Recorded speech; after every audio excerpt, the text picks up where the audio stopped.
미국 연방준비제도인 FED가 지난 9월에 이어 11월에도 기준금리를 인하했습니다. 9월에는 0.5%포인트를 인하했고 11월은 0.25%포인트를 인하했는데요. 12월에도 0.25%포인트를 인하한다는 전망이 나오고 있죠. 만약 12월에도 기준금리를 인하한다면 올해만 무려 1%포인트가 낮아지게 됩니다. 무려 4년 6개월 만에 기준금리를 낮춘 것이라 시사하는 바가 굉장히 크죠. 여기서 멈추지 않고 내년에도 기준금리 인하를 이어갈 것이라는 가능성도 나오고 있는데요. 내년 우리 집 대출금리는 어떻게 될지 궁금하신 분들 지금 바로 알려드릴게요.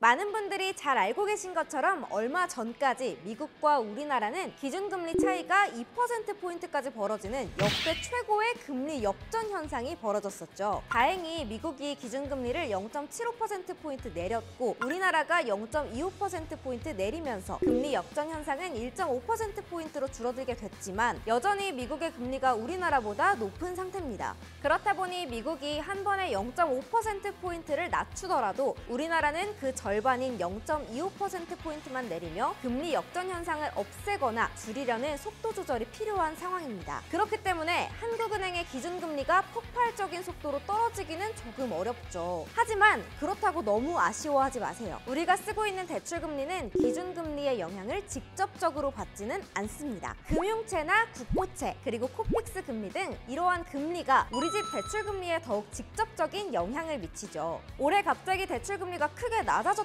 거 기억하시죠? 기준금리는 그대로인데 대출금리는 왜 낮아졌을까요? 올해 초 미연준에서는 연내 기준금리 인하에 대한 가능성을 언급했고 이는 채권시장에 기대감을 불어넣어주기 충분했습니다. 채권금리는 정말 무지막지한 속도로 떨어지기 시작했는데요. 많은 대출금리의 기준이 되는 금융채 AAA 5년물은 1월 2일 기준 3.82%에서 8월 5일 기준 3.1%까지 단 7개월 만에 0.7%포인트 이상 하락하게 됐습니다. 기준금리는 변한 게 전혀 없었지만 인하가 될 것이라는 기대감이 커지면서 대출금리에 직접적인 영향을 미치는 채권금리가 내려갔고 결국 당시 일부은행에서 판매하는 주택담보대출 금리 하단은 무려 2%대까지 내려가기도 했었죠. 하지만 최근 대출금리 하단은 무려 4% 초반에서 중반대까지 상승했습니다. 이유는 무엇일까요? 바로 가계부채의 증가에 있습니다. 사실 채권금리가 가장 금리가 낮았을 때와 금리가 오른 지금 그 차이는 크지 않습니다. 하지만 올해 낮아진 채권금리로 인해 가계부채는 엄청나게 늘어나게 됐고요. 이에 금융당국은 은행에 가계대출 관리를 지시했죠. 그래서 은행은 대출금리 인상카드를 꺼내게 됐습니다. 은행 입장에선 가산금리 인상이 가계대출 증가세를 막는다는 명분을 수행하기에도 좋았고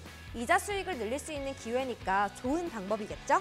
은행들은 한 달 만에 무려 5차례 인상하는 등 파격적인 가산금리 인상을 시작했습니다. 그렇게 갑자기 올라버린 금리에 소비자들은 울며 겨자 먹기로 높은 금리를 받게 됐는데요. 그렇다면 내년 우리 집 대출에는 어떤 변화가 있을까요? 채권금리의 변화와 가산금리의 변화 이 두 가지로 나누어 살펴보겠습니다. 먼저 기준금리가 얼마나 낮아지는지가 중요할 것 같습니다. 앞서 설명드렸던 내용처럼 기준금리가 인하되기 전부터 채권시장에는 기대 심리가 이미 반영돼 있어서 많이 낮아진 상태입니다. 그렇다 보니 이미 낮아진 채권금리를 따라가기엔 아직 기준금리 인하가 덜 됐다고 볼 수 있죠. 그래서 아직까지는 기준금리가 채권시장에 미치는 영향이 크진 않은 것으로 보입니다. 하지만 지속적으로 기준금리가 낮아진다면 채권금리가 낮아지는 효과가 발생할 수 있죠. 미 연준은 내년에도 기준금리를 인하하겠다는 언급을 했기 때문에 장기적으로 본다면 채권금리는 점점 낮아질 가능성도 크죠. 하지만 반대로 기준금리가 올라갈 가능성도 있습니다. 얼마 전 미국에서 큰 이슈가 있었죠. 도널드 트럼프가 미국 대선에서 재선에 성공했습니다. 초선 때도 그랬지만 이번 트럼프의 공약을 보면 미국 경제의 인플레이션이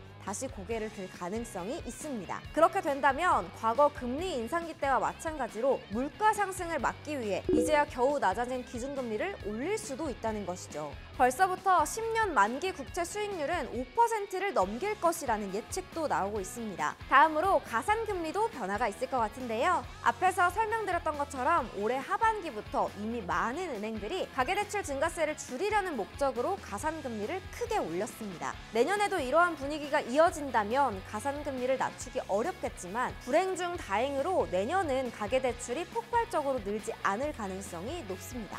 지난 9월부터 2단계 스트레스 DSR이 시작되면서 대출 증가세는 현저히 줄어들었습니다. 또한 내년에는 3단계도 예정돼 있고요. 그 외 추가적인 규제들도 논의되고 있습니다. 이러한 이유로 가계대출 증가세는 이전보다 줄어들지 않을까 생각됩니다. 하지만 금융사는 대출을 판매해야 수익을 낼 수 있겠죠. 금리가 너무 높다면 수익을 내기가 어려워지기 때문에 이미 크게 오른 가산금리를 다시 낮추거나 특판 상품을 판매할 수도 있을 것 같습니다. 종합적으로 봤을 때 내년 대출 금리는 낮아질 것 같은데요. 하지만 기준금리 인하 속도나 가계대출 증가세가 금리 인하에 가장 결정적인 역할을 할 것으로 보입니다. 그렇기 때문에 낮은 금리로 갈아타는 대환대출이 필요하신 분들은 너무 조급해하지 마시고 천천히 내년을 기약해보는 것은 어떨까 싶습니다. 이러한 규제나 시장의 변화를 빠르게 읽기 위한다면 저희 뱅크몰TV 자주 봐주셔야겠죠? 오늘은 내년 대출 금리의 변화에 대해 예측해봤습니다. 많은 도움이 되셨을까요? 도움이 되셨다면 구독과 좋아요 부탁드리고요. 저는 다음 영상에서 더 유익하고 재밌는 소식으로 찾아올게요. 그럼 모두 뱅빠! 잠깐, 아직도 몰라? 삼촌 뱅크 몰라? 엄마 뱅크 몰라? 언니 뱅크 몰라? 오빠 뱅크 몰라? 뱅크몰 몰라? 뱅크몰 알아야지. 뱅크몰은 다 있으니까. 대출이 필요할 땐 뱅크몰.